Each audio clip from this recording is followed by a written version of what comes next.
So what's up? I want to do a quick unboxing of the new AR I just picked up. Move this so you can kind of see the whole thing. I just got this. It's a 7.62 platform. I kind of grew up on 5.56, so I am somewhat of a 5.56 fanboy, but I've taken all different types of weapon systems into combat situations. AKs, M16s, different variants of that stoner platform. Machine guns, which was actually my main job in combat, machine guns. I've taken 7.62 machine guns, M250 cals.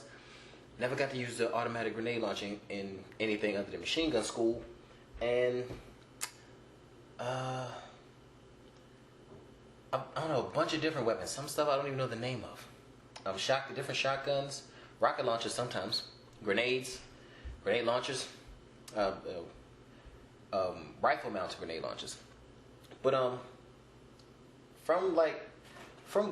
basically growing up on 5.56, I've come to kind of prefer something on a 7.62 platform. So I did some research. I looked at what I like and what different weapons can do what. And I kind of decided that I would go with the FN Herstl SCAR 17S.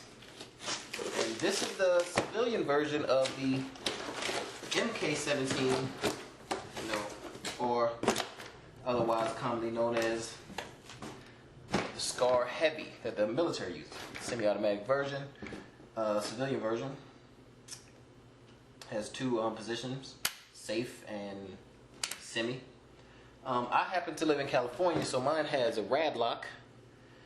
Might be able to see that. Got a rad lock on it. Basically, that's a bullet button that stops me from being able to release a magazine quickly. And, well, that's just something I have to deal with. But other than that, this weapon is brand new. Just took it out of the box. It's filthy. First things first, I'm going to have to clean this thing. I'm going to take it apart, look through the manual, learn everything about it. I'm going to clean it up, flush and center the sights, and then I'm going to go and BZO this weapon. If you don't know what BZO means, that means Battle Sight Zero. It's something you should do with every single assault rifle that you have. This thing has full rail system. There's full rails from the top, side rails, bottom rails. Short bottom rail. It has a stock that extends and retracts. It's fucking news. Fucking annoying, so I have to break it in a little bit. It has a bolt, kind of has a charging handle, kind of like the AK where when you fire it, it moves with you. It's not a big problem for me. Flip up sights. You can pretty much do what you want with it. It's ready for whatever you want to throw at it. Really. It comes with one magazine, 20 rounds. But since I live in California, all I get is a 10-round mag. Lucky me. This one is a 20-round mag and it happens to be blocked, as you can see here. And with the gun lock, here's my rad lock equipment so I can remove that in case I leave the state of California and don't want to use it with the bullet button. Here's my manual, and that's it.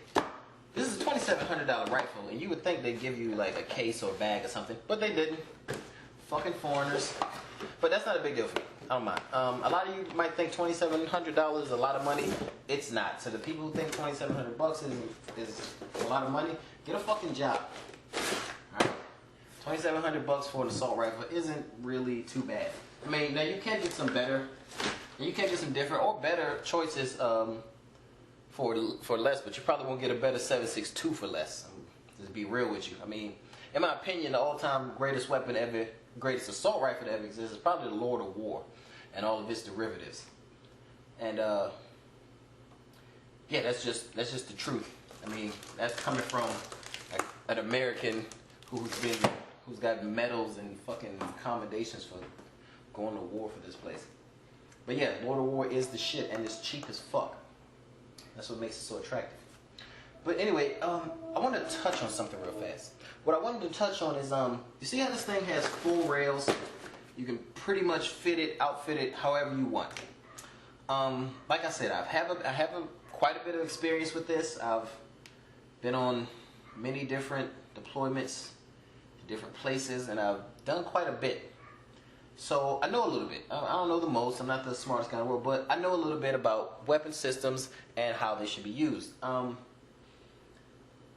The most I've ever put on a weapon is a sling and a Pac-4 Charlie. And the Pac-4 Charlie was just because we had NVGs on all the time. You don't need it all the time, but it's a cool thing to have when you got on night vision goggles all the fucking time.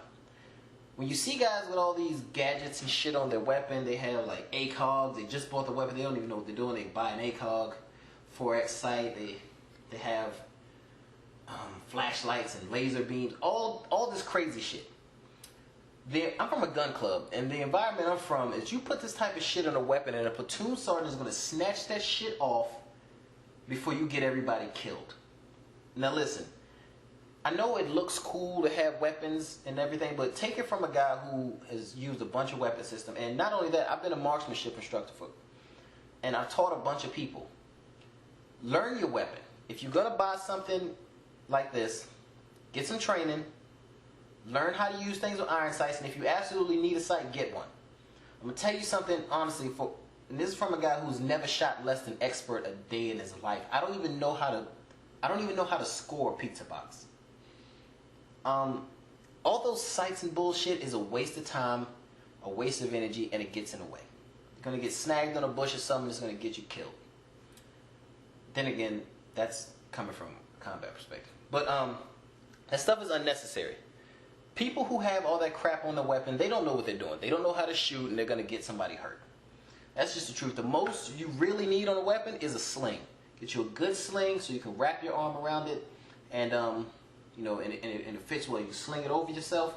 You can wrap your arm around to steady the weapon, and you'll be good out to 800 yards with a 5.56 or anything like this. That's what I recommend, and that's from experience dealing with shit like this. I know you see these guys on TV with these fancy looking weapons, they have all this crap attached to it. That's stupid. You don't need a flashlight unless you're on a SWAT team and you're clearing a building at night. You don't need a red dot on this weapon. That's better for a pistol. You don't need a 4X sight. I've been trained out to 500 yards with iron sights, and I can hit moving targets at night. At night, we had a lot of night fire training, and I can hit a moving target at night, iron sights, no problem. I'm not trying to sound like a snob, but I do have 20/20 vision. I mean, I got like pilot vision. I could fly a plane if I knew how to. But I just wanted to talk about that because I see all these people doing a bunch of dumb shit with weapons, and it's unnecessary. You start doing dumb shit like that, who knows? You might decide one day you're going to forget one of the 4 safety rules. You might one day forget what condition 3 is, and you might want to be an idiot. I don't recommend all that crap. If you're going to buy a weapon, I suggest you get you a nice sling or something to steady the weapon and something to keep you around. I got an M3 sling and it only attaches at one point. So I got me an angle 4 grip. That way, because I can't wrap my arm around it to do like the hasty sling position, I can't wrap my arm. So I have the 4 grip just to be able to steady it. That's my recommendation. All these sights and ACOGs and holographic sights, that's a bunch of crap. You don't need it. Learn how to use the platform. And if you absolutely, positively need something like, say for something that you need to do at night, then yeah, buy a sight.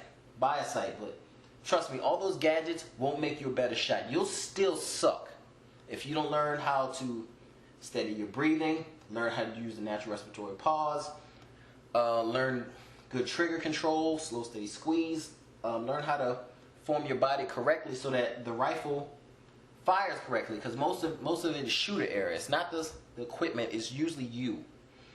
Learn how to adjust your sights, learn your dope. You need to know that you need to always know the dope on your rifle. As a matter of fact, once you get your dope, after you B0 you get your dope for your rifle, write it on the side of it. Write it on the fucking side just in case you got a friend borrow it or change it for some reason, or put it on a piece of paper and put it in your buttstock. Do something, get to know your weapon, get to know, really refine your skills. That's kind of why I'm at the point I am. I'm really good with these types of things. I performed well under stress.